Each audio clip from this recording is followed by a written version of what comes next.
ایک ایسے تاریخی واقعے کی گہرائی سے بات کریں جو صدیوں سے انصاف، قیادت اور اصولوں پر قائم رہنے کی ایک بڑی زبردست مثال سمجھا جاتا ہے۔ جی یہ کہانی ہمیں سیدھا لے جاتی ہے خلافت راشدہ کے دور میں، حضرت علی رضی اللہ عنہ کے زمانے میں۔ بالکل، ہمارے پاس جو مواد ہے نا، جو زیادہ تر تاریخی روایات اور شروع کے اسلامی قانونی تذکروں سے لیا گیا ہے، وہ ایک بہت مشہور واقعہ بتاتا ہے۔ اچھا، اس میں خلیفہ وقت حضرت علی رضی اللہ عنہ، ان کی ایک زرہ، وہ جو لوہے کا لباس ہوتا ہے نا جنگ والا، جی۔ وہ گم ہو گئی تھی، اور ایک یہودی شہری کا ذکر ہے۔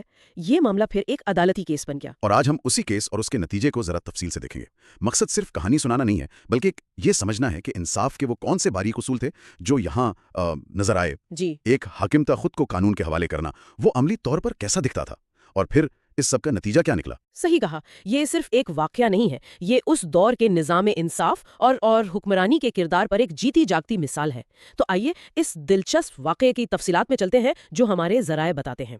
تو قصہ کچھ یوں شروع ہوتا ہے جیسا کہ ذرائع ہمیں بتاتے ہیں کہ حضرت علی جو اس وقت مسلمانوں کے خلیفہ تھے، وہ کوفہ میں تھے، اور ان کی ایک قیمتی زرہ وہ کہیں مل نہیں رہی تھی۔ جی اب یہ کوئی معمولی چیز تو تھی نہیں، جنگی ساز و سامان کا ایک اہم حصہ تھا۔ بالکل، اور کچھ عرصے بعد یا شاید کسی سفر سے واپس آ رہے تھے تو انہوں نے دیکھا کہ وہی زرہ جسے وہ پہچان گئے تھے وہ ایک یہودی شخص کے پاس ہے۔ اچھا، ہاں، تو ظاہر ہے اپنی چیز دیکھ کر انہوں نے اس شخص سے کہا، بھائی یہ زرہ تو میری ہے۔ لیکن وہ یہودی شخص فوراً مان نہیں گیا۔ اس نے کہا نہیں جناب، یہ تو میری ہے، یہ تو میرے پاس ہے۔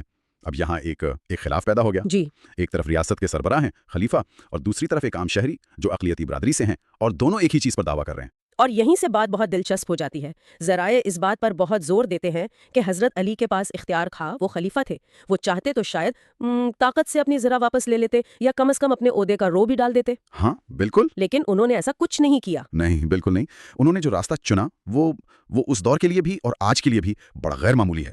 انہوں نے کہا ٹھیک ہے، اگر تم نہیں مانتے تو چلو قاضی کے پاس چلتے ہیں، وہی فیصلہ کریں گے۔ قاضی یعنی اس وقت کے جج یا منصف؟ جی، ذرا اس منظر کو سوچیں تو، ریاست کا سب سے بڑا حاکم خلیفۃ المسلمین ایک ذاتی جھگڑے کے لیے ایک عام شہری کے ساتھ اپنے ہی مقرر کردہ قاضی کی عدالت میں جا رہا ہے، بالکل ایک عام فریادی کی طرح۔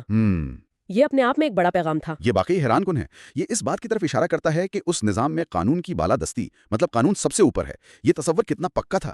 قاضی کی عدالت میں پہنچ کر خلیفہ اور وہ یہودی شہری دونوں برابر کھڑے تھے۔ بالکل، کوئی خاص پروٹوکول نہیں، کوئی فرق نہیں۔ جی، قاضی شریخ جو اس وقت کوفہ کے قاضی تھے اور اپنی سمجھ بوجھ اور انصاف کے لیے مشہور تھے، انہوں نے بالکل عام طریقے سے کارروائی شروع کی۔ اچھا، جب دونوں لوگ پیش ہوئے تو قاضی نے حضرت علی سے پوچھا، امیر المومنین آپ کا دعویٰ کیا ہے؟